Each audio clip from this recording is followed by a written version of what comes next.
पूर्ण सच्चिदानंद घन परब्रह्म परमात्मा भगवान श्री बालकृष्णलाल की प्रत्यक्ष वांग्मय मूर्ति श्रीमद्भागवत महापुराण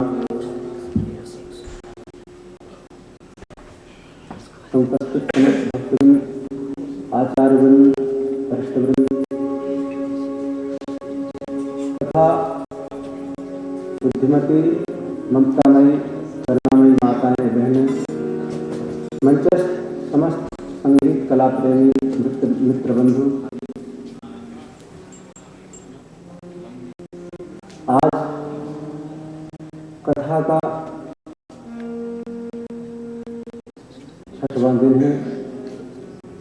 कल की कथा प्रसंग में आप लोगों ने सुंदर प्रभु की बाल लीलाओं को श्रवण किया और किस प्रकार से प्रभु ने महारास रचाया।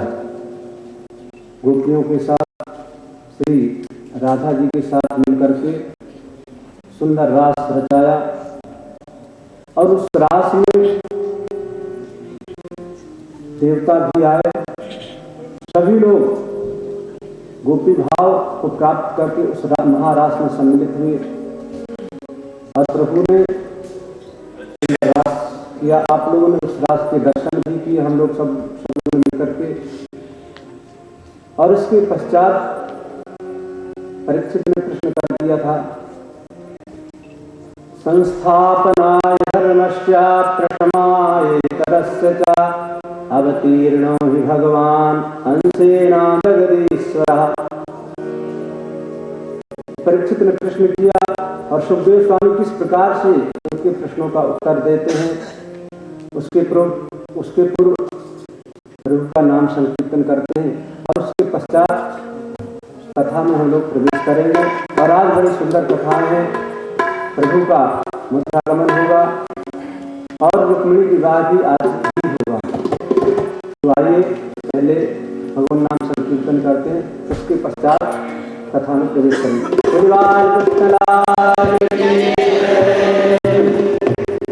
जय कृष्ण गोपाल हरे,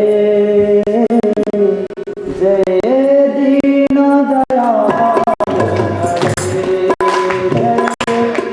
कृष्ण गोपाल हरे, जय दीन दयाल हरे। तुम जय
देखा कि जो धर्म की स्थापना करने वाले वही प्रभु इस प्रकार का कार्य करेंगे तो आगे लोग किस प्रकार से धर्म का पालन करेंगे। सुखदेव जी ने कहा, राजन धर्म व्यतिक्रमो दृष्ट्वा ईश्वराणां च साहसं तेजी साम न दोषाया उन्हें सर्वभुजो यथा। जो ईश्वर कोटि के लोग होते हैं राजन, उनको दोष नहीं लगता है।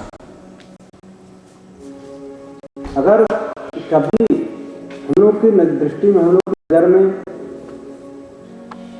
वो लोग ऐसा कुछ कार्य करते भी हैं, फिर भी उनको दोष नहीं लगता, इसलिए क्योंकि वो परमात्मा है, वो ईश्वर है। इस प्रकार से अग्नि ब्राह्मण को भी जलाती है, गौ को भी जला देती है और अन्य वर्ग को भी जलाती है, फिर भी ब्राह्मण को जलाने के पश्चात भी अग्नि को ब्रह्म हत्या नहीं लगती है। उसी प्रकार से परमात्मा को भी किसी प्रकार का दोष नहीं लगता है। और ये जो गोपियां हैं राजन, ये कोई साधारण स्त्रियां नहीं है। कल्प से इन्होंने, कितने कल्पों से इन्होंने साधनाएं की है, तब आज जाके परमात्मा का सानिध्य उनको प्राप्त हुआ है। परमात्मा की सानिध्यता प्राप्ति के लिए उन्होंने कितनी साधनाएं की हैं। इसलिए आपका जो प्रश्न है एक बिल्कुल निर्मूल है। जिस समय भगवान राम वनवास में थे, उस समय वनवास के समय ऋषियों ने उनके दर्शन किए। उन्होंने देखा कि माता सीता इनकी सेवा कर रहे हैं। हम लोग भी स्त्री होते तो हम लोग भी इसी प्रकार की उनकी सेवा करते। और प्रभु ने उन ऋषियों की, उन महात्माओं की सेवा को ध्यान में रखा और उनकी इच्छा पूर्ति की। जिस समय भगवान राम मिथिला में थे, उस समय वहां की नारियों ने, युवतियों ने भगवान राम के सौंदर्य को देखा और उन्होंने उनके पति बनाना चाहा। और निद्रावस्था में थी और सोते हुए ही उन्होंने भगवान राम को देखा और उनके स्वप्न में ही भगवान आए और उन्होंने स्वप्नावस्था में ही उनको माल्यार्पण कर दिया। भगवान ने उस स्वप्नावस्था में ही उनको ऐसा आदेश दे दिया कि इस समय तो तुमको मेरी प्राप्ति नहीं होगी, परंतु अगले अवतार में तुमको मेरी सानिध्यता प्राप्त होगी, तुमको मेरी प्राप्ति होगी। तो वही सब स्त्रियां यहाँ आज गोपी बन के आई हैं। राजन, ये कोई काम लीला नहीं है, काम को पराजित करने वाली लीला है। काम को बड़ा अभिमान हो गया था कि मैंने इतने लोगों को ही पराजित कर दिया है। ब्रह्मा है, चंद्रदेव है, बृहस्पति है, इंद्र है, इन सबको मैंने पराजित कर दिया है, तो भगवान कृष्ण को भी मैं पराजित कर दूंगा। और प्रभु ने उनके साथ ऐसी लीला की, काम पराजित होकर के चला गया वहां से। इसलिए कहते हैं काम विजय प्रख्यापनार्थम संयम रास लीला, अर्थात काम पर विजय प्राप्त करने की लीला है राजन, ये काम लीला नहीं है। इसलिए आप व्यर्थ में संदेह मत कीजिए। विक्रीडितं ब्रजवधूभिर्दंश विष्णो सिद्धान्वितो न शृणुयादथ वर्णयेद्यः भक्तिं परां भगवती प्रतिलभ्य कामा हृद्रोगमास्वपहिनोत चिरेण धीरः। राजन, जो उन ब्रजवासियों की पत्नियां थीं, नासूयन खलु निग्रहाया मोहितास्तस्य मायया मन्यमानः पार्श्वस्थान स्वान स्वान दारान ब्रजोपशा। उनको ऐसा लगा कि हमारी पत्नियां तो हमारे पास ही हैं। और 6 मास तक यह रास लीला चली थी। तो उस समय जब उनको ऐसा संदेह, ऐसा आभास नहीं हुआ कि हमारी पत्नियां हमसे दूर है, तो अन्य लोगों को इसमें किसी प्रकार की शंका या संदेह करना ही नहीं चाहिए। और राजन, इस रास लीला का मतलब है, इस इसको श्रवण करने से, इसका मनन करने से, चिंतन करने से हृदयोगमास पहिनो तिरेगा, जो हृदय का रोग है, जो काम है, वो सदा के लिए नष्ट हो जाता है। तो राजन, जिसको श्रवण से, जिसके श्रवण से, जिसके चिंतन से, मनन से हृदय का रोग, जो काम है, वह नष्ट हो जाता है, उसके तो वह काम लीला कैसे हो सकती है? परीक्षित के संदेह की निवृत्ति हुई। सुखदेव स्वामी ने आगे वर्णन किया। एक बार नंद बाबा आदि सभी लोग शिवरात्रि के पर्व में अंबिकावर की ओर गए। वहां शिवरात्रि का पर्व मनाया, भगवान शंकर का, माता पार्वती का इन्होंने पूजन किया और वहां रात्रि विश्राम किया।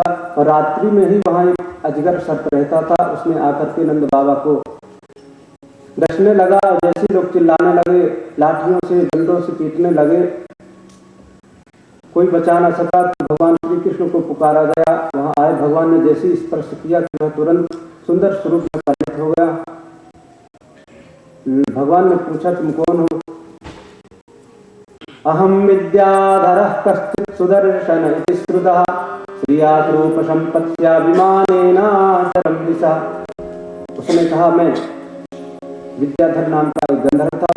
पूर्व समय में मैंने कुछ ऋषियों का अपमान कर दिया था, जिससे उन्होंने मुझे सर्प योनि में आने का श्राप दे दिया था। भगवान ने उसको आशीर्वाद दिया। भगवान को प्रणाम करके वहां से चला गया। एक और राक्षस कंस ने भेजा, अरिष्टासुर, और वह वृषभ के रूप में आया, बड़ा विशाल रूप बना करके आया, लोगों को तंग करने लगा, बस्तियों को जाड़ने लगा। भगवान ने उसका भी संहार कर दिया, उसका भी कल्याण कर दिया। अरिष्टे निहते दैत्ये कृष्णेनाद्भुत कर्मणा कंसाया था भगवान नारदो देव दर्शन। नारद जी अरिष्टासुर के वध के पश्चात सीधे कंस के पास गए। कंस ने नारद जी का आगमन में स्वागत किया और नारद जी ने पूछा, राजन आप कि राजन सब कुशल तो है? कंस ने कहा, कुशल क्या है? जब से मैंने सुना है कि मुझे मारने वाला कहीं जन्म ले चुका है, तब से मेरी रातों की नींद नष्ट हो गई है। मुझे रात में नींद नहीं आती है। इस प्रकार की चिंता इसको है। नारद जी ने कहा, राजन आपके साथ तो बहुत बड़ा धोखा हुआ है। आपके यहाँ जो वसुदेव देवकी हैं, इन्होंने आपके साथ बहुत बड़ा धोखा किया है।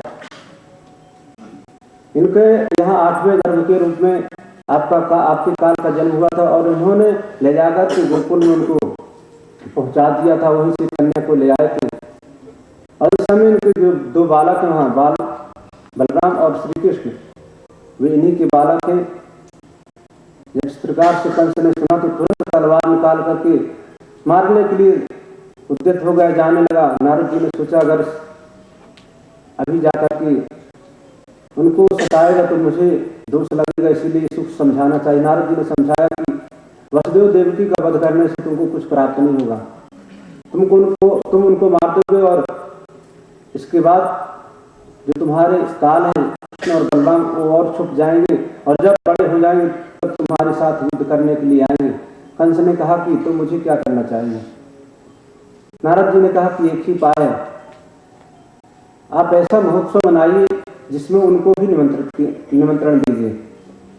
आपके यहाँ शिव के द्वारा प्रदत्त एक धनुष रखा हुआ है, प्रदान किया हुआ, उसी धनुष यज्ञ का आयोजन कीजिए और उसी यज्ञ में कृष्ण को बुलाइए और इसी यज्ञ में आप उनका वध करवा दीजिए और फिर आप निश्चिंत हो जाएंगे। कंस बड़ा प्रसन्न हो गया। उसी समय एक और राक्षस को भेज दिया था, नाम था केशी। केशी का भी प्रभु ने उद्धार कर दिया। यह अश्व के रूप में गया था। इधर कंस ने अक्रूर जी को बुलाया। गच्छनंद व्रजम तत्रा सुतावानक दुंधुवे आसातेता विहानेनार्थेनानयमाचिरम। अक्रूर जी को कंस ने बुलाया और कहा, अक्रूर जी आप गोकुल ब्रज में जाइए और वहां वसुदेव के 2 पुत्र हैं, बलराम और कृष्ण, उनको बुला करके लाइए। अक्रूर जी ने कहा कि राजन, किस हेतु से आज आपके मन में ऐसा विचार उठा है? कंस ने कहा, आपको पता नहीं वसुदेव देवकी ने मेरे साथ कैसा धोखा किया है मेरे साथ। मेरे काल को जन्म दिया और ले जाकर के उनको गोकुल में पहुंचा दिया। इसलिए आप जाइए, उनको लेकर के आइए और यहाँ धनुष यज्ञ का आयोजन होगा, उसी में हम उनका वध कर देंगे। फिर मैं निश्चित हो जाऊंगा और आपको मैं मंत्री पद प्रदान कर दूंगा। अक्रूर जी थोड़ी देर के लिए बड़े शांत हो गए और उन्होंने सोचा कैसा इसके मन में कैसा घृत विचार उठा है उन छोटे छोटे बालकों को मारने का। तो अक्रूर जी ने कहा, मनोरथान करोत्युच्चैर्जनो देवहतानपि युज्यते हर्षशोकाभ्याम तथाप्याज्ञां करोमि ते। राजन,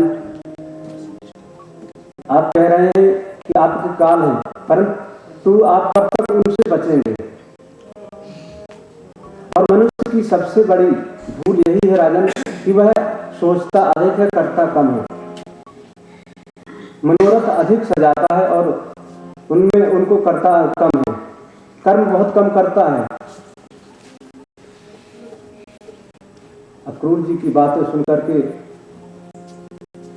कंस सुनता रहा। अक्रूर जी ने कहा, राजन, कि आप इस प्रकार के विचार को छोड़ दीजिए। वो अभी छोटे बालक हैं, उनसे आपको किसी प्रकार का अनिष्ट हो ही नहीं सकता।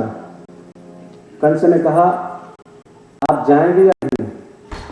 और अगर नहीं जाएंगे तो आप मेरी प्रकृति से, मेरे स्वभाव से परिचित हैं। अक्रूर जी ने सोचा, अगर नहीं जाऊंगा तो ये दुष्ट है और मेरी हत्या कर देगा, मुझे मार देगा। तो अक्रूर जी ने कहा, ठीक है, मैं जा रहा हूं। अक्रूर जी रात्रि विश्राम किए और प्रातः ही रथ को सजाया, चल दिए। सुखदेव स्वामी वर्णन करते हैं राजन कि मथुरा से ब्रज की दूरी अधिक नहीं है, परंतु अक्रूर जी को 10-12 घंटा का समय लगा था वहां से चलने में, पहुंचने में। क्योंकि अक्रूर जी जैसे ही रथ में बैठे, उनके अंदर सुंदर विचार उठने लगे, सुंदर भाव आने लगे। किं मया चरितं भद्रं किं तप्तं परमं तपः किं वाथाप्यभ्यते दत्तं यद्रक्ष्याम्यद्य केशवम्। आज मेरे पता नहीं किस पुण्य का उदय हो रहा है, पता नहीं कौन से पुण्य मैंने ऐसे किए, सत्कर्म किया है कि आज मैं परात्पर अखिलेश्वर का दर्शन करूंगा, भगवान के दर्शन करूंगा। ऐसे चिंतन करते हुए उनकी समाधि लग गई अक्रूर जी की। उनके घोड़े जो थे कहीं चले गए, कहीं जल पान करने लगे, कहीं कोई घास चरने लगे। इस प्रकार से समय व्यतीत हो गया और जैसे ही अक्रूर जी को होश आया कि देखा तो वो तो वहीं पर ही अभी भ्रमण कर रहे हैं। तुरंत रथ को ठीक किया और फिर चल दिए। जैसे ही गोकुल की सीमा में प्रवेश किए, ब्रज की सीमा में प्रवेश किए कि उसी समय भगवान श्री कृष्ण बलराम गाय चरा करके जा रहे थे। उन्होंने देखा कि काका श्री आए हुए हैं, जाकर के प्रणाम किया। अक्रूर जी ने उनको आशीर्वाद दिया। भगवान ने कहा कि अक्रूर जी, आपका आगमन किस हेतु से हुआ है ये मैं भली भांति जानता हूँ, परंतु आप इस खबर को ब्रजवासियों को मत सुनाइएगा, क्योंकि वो ब्रजवासी मुझे ही सब कुछ मानते हैं, प्राणों से भी अधिक मुझे चाहते हैं। इसलिए आप उनको ये खबर मत सुनाइएगा कि कंस ने मुझे हमको मारने के लिए भेजा है। और कंस आदेश लेकर के अक्रूर जी जो गए थे, भगवान उनको लेकर के गए, उनका स्वागत किया। सभी लोग बैठ गए, नंद रानी बैठी हैं, नंद राय बैठे हैं, सभी लोग उनकी सेवा कर रहे हैं कि उसी समय नंदराय जी ने पूछ ही लिया कि अक्रूर जी, आपका आगमन अचानक ऐसे, कोई पूर्व सूचना नहीं। अक्रूर जी ने कहा कि नंदराय जी, दरअसल बात ऐसी है कि कंस ने एक धनुष यज्ञ का आयोजन किया है और सभी लोगों को निमंत्रण दिया है। सभी बड़े बड़े राजा महाराजा वहाँ आएंगे, दूर देश से वहाँ लोग। उसकी इच्छा है कि आप लोग भी सपरिवार वहाँ पहुँचे तथा कृष्ण बलराम भी उस यज्ञ के दर्शन करें, ऐसी उसकी अभिलाषा है।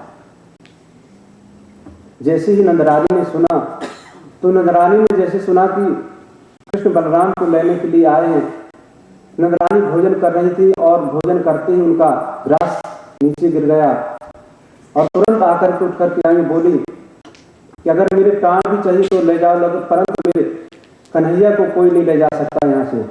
भगवान श्री कृष्ण ने सोचा अगर आज चुप हम रह जाएंगे तो आगे जो अन्य लीलाएं करनी हो तो सब रुक ही जाएंगे। भगवान ने कहा कि आप भैया, अब हम कोई छोटे बालक नहीं हैं, अब हमको भी घूमने की इच्छा होती है, मेला आदि में जाने की इच्छा होती है। जब इस प्रकार से आग्रह को देखा नंदरानी ने, अक्रूर ने नंदराय जी भी नहीं समझाया कि देवी कब तक इनको इस प्रकार से आप बांध करके रखेंगी, एक ना एक दिन तो इनको बाहर जाना ही है, घूमना ही है। नंदरानी बड़ी दुविधा में है, एक और सोच रही है कि अगर नहीं जाने देती हूँ तो पुत्र का आग्रह है और आदेश मिला। सुखदेव जी कहते हैं राजन, यह खबर पूरे ब्रज मंडल में फैल गई कि कोई विदेशी आया है, कोई अक्रूर नाम का एक कोई व्यक्ति आया मथुरा से कृष्ण बलराम को लेने के लिए। सभी गोपियां एकत्रित होकर के आई। प्रातः जैसे ही रथ सजाया, अक्रूर जी ने चलने के लिए तैयार हुए। द्वार खोलते हैं तो हजारों की संख्याओं में गोपियां वहां सामने खड़ी हैं और सिर्फ एक ही बात कही भगवान श्री कृष्ण से, अहो विधाता स्तवना क्वचित् दया संयोज्य मैत्र्या प्रणयेन देहिना तांश्चाकृतार्थान् व्युनं च पार्थकं विक्रीडितं ते विरुद्धं च विष्णु। गोपियां कहती हैं, विधाता तुम्हारी यह लीला कैसी विचित्र है। तुम तो पहले जीव में, मनुष्यों में प्रेम प्रकट करते हो और जैसे ही उनके मिलने का समय आता है तुम उनको बिछोड़ कर देते हो, उनको अलग कर देते हो। ये तुम्हारा तो बालकों के जैसा खेल तुम्हारा उचित नहीं है। जैसे किसी बालक के पास कोई खिलौना है और वह बालक उस खिलौने से खेलता है और फिर उसको पटक देता है और उस बालक का क्या जाता है, उस खिलौने की तो जान चली गई, परंतु उस बालक का क्या हुआ। गोपियां कहती हैं ये तुम्हारा बालकों के जैसा खेल अच्छा नहीं है। गोपियां कहती हैं हमको तो ऐसा मालूम पड़ रहा है कि तुम ही अक्रूर के रूप में आ गए हो। अद्य ध्रुवं तत्र दृशो भविष्यते दासार भोजान्धक विष्णु सात्वतां महोत्सव श्रीरमणं गुणास्पदं दृक्षन्ति चाध्वनि देवी सुतम्। गोपियां कहती हैं कितना बड़ा सौभाग्य है आज उन मथुरा वासियों का जो कल प्रातः ही गोविंद का दर्शन करेंगे। बड़े धन्य है वे लोग। इस प्रकार से अनेक प्रकार से स्तुति करती हैं, मनाती हैं कि किस प्रकार से रुक जाए गोविंद।